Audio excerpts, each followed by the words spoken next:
आमचे मित्र खड्गा आणि नाशिक शहरातील आपण 1400 गणपती मंडळांपर्यंत पोहोचण्याचा प्रयत्न केलेला आहे आणि संध्याकाळी 7 वाजेला आरती। त्याच्या पहिले आपण नाशिक आणि नाशिक जिल्ह्यातील 1000 देवस्थान एकत्र केले। सगळ्यांना संध्याकाळच्या आरतीसाठी आपण प्रयत्न करतोय। 80% मंदिरात म्हणजे बालाजी मंदिर गंगापूर रोड ते पंचमुखी हनुमान मंदिर कपालेश्वर काळाराम मंदिर गंगा गोदावरी आरती सगळ्यांची वेळ 7 वाजेची। हे सगळं करण्यामागे आपला हेतू आहे की आपण एक दिसलं पाहिजे, शाल एक दिसते जरा व्यवस्थित दिसतं, या सगळ्या गोष्टी त्याच्या मागे। आणि हे आपण 36 जिल्ह्यात काम सुरू केलेलं आहे। त्याचबरोबर 6 राज्यात खास करून काश्मीर पण आहे। काश्मीर मध्ये जे आपण हाल भोगले आपल्या धर्माने आणि सगळ्यात जास्त जर अत्याचार होत असेल तर आपल्या धर्मावर होत आहे। एक तर 1500 वर्षापासून अत्याचार होत आहे, त्यानंतर ब्रिटिश इस्लाम आणि नंतर राज्य करते। 3000 पेक्षा जास्त देवस्थान आपले तोडफोड झालेले दुसऱ्यांच्या ताब्यात आहेत।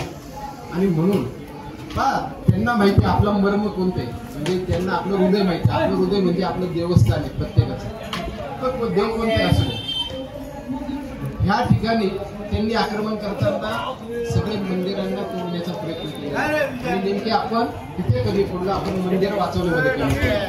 म्हणून आपण ही संकल्पना सुरू केलेली आहे की संध्याकाळी 7 वाजेला प्रत्येक देवस्थानमध्ये आरती 1, 2 आपल्या घरामध्ये बहुतेक 99% घरामध्ये दिवाबत्ती तर होतेच, ती पण 7 वाजेला आपण तो एक प्रयत्न चालू केलेला आहे।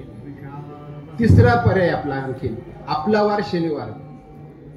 खालीद का शिवाजी येतो एक पिक्चर, पण झालं काय त्याचं?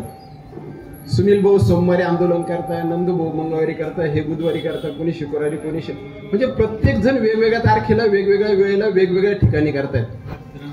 आपण काय सांगतोय, सगळ्यांना विनंती करतोय की बाबा एका ठिकाणी एका वेळेला एका दिवशी, म्हणजे आपला वार शनिवार सकाळी 10ची वेळ, जे काय आंदोलन मोर्चा निवेदन कायदेशीर, इथे मी कायदा कोणाला हातात घ्यायला शिकवत नाही, कारण आपल्याला आपलं आयुष्य कोर्ट कचेरीमध्ये नाही घालवायचंय। धर्मासाठी काम करायचं म्हटलं तर तुम्हाला एक एक क्षण आता महत्वाचा आहे आणि म्हणून या बाकीच्या गोष्टी न करता कायद्यात जे बसेल ते सगळं करायचंय।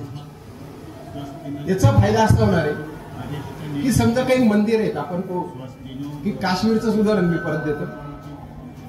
19 जानेवारी 1989 शुक्रवारचा दिवस दुपारी 1 वाजेच्या नमाज नंतर तिथं सांगितलं गेलं की हिंदूंनो काश्मीर खाली करा, मुली इथे ठेवून जा, तुमच्या बायका पोरी इथे ठेवून जा, तुमची प्रॉपर्टी इथे ठेवून जा। 1,52,000 हिंदू पंडित त्या ठिकाणून बाहेर निघाले। आमचा स्वभाव नाही, त्यामुळे हा प्रॉब्लेम होता। जर त्या 1,56,000 52,000 जे काही हिंदू होते यांनी थोडं मागे वळून एकत्र पाहिलं असतं तर काय झालं असतं?